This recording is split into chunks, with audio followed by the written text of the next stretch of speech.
A last-minute standoff between ministers and teachers, just days before children were due to head back to school.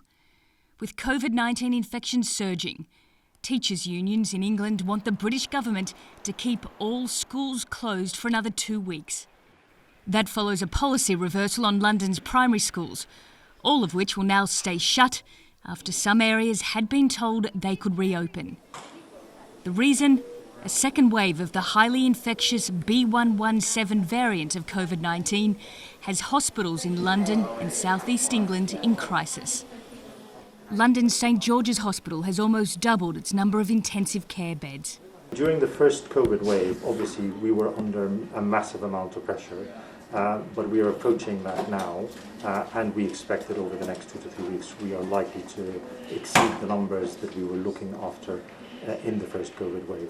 So it's been an unprecedented year for us, with the two peaks really in the levels of infection and the number of intensive care patients that we've had to look after.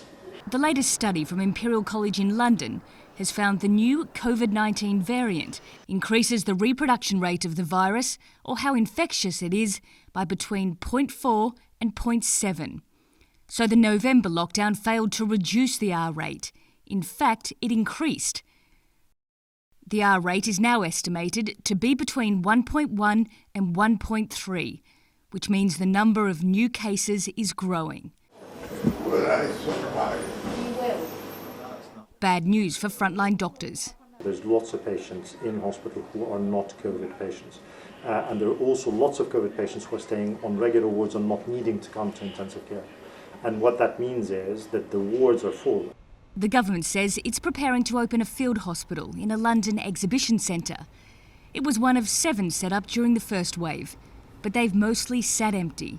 England's Royal College of Nursing says there's barely enough staff for hospitals, without also trying to staff temporary hospitals. The UK is also changing its vaccination plan. It will give 1 dose to as many people as possible, and then a second dose up to 3 months later, as more vaccine becomes available. British health officials say that allows more people to be vaccinated, even if immunity is slightly lower. Government guidelines also say if the same type of vaccine is not available for the second jab, it's reasonable to use one from another company. With the UK's vaccine goalposts changing and England's school policy, it's clear the government is scrambling to get ahead of the new COVID-19 variant before the National Health Service is overwhelmed. Nicole Johnston, CGTN, London.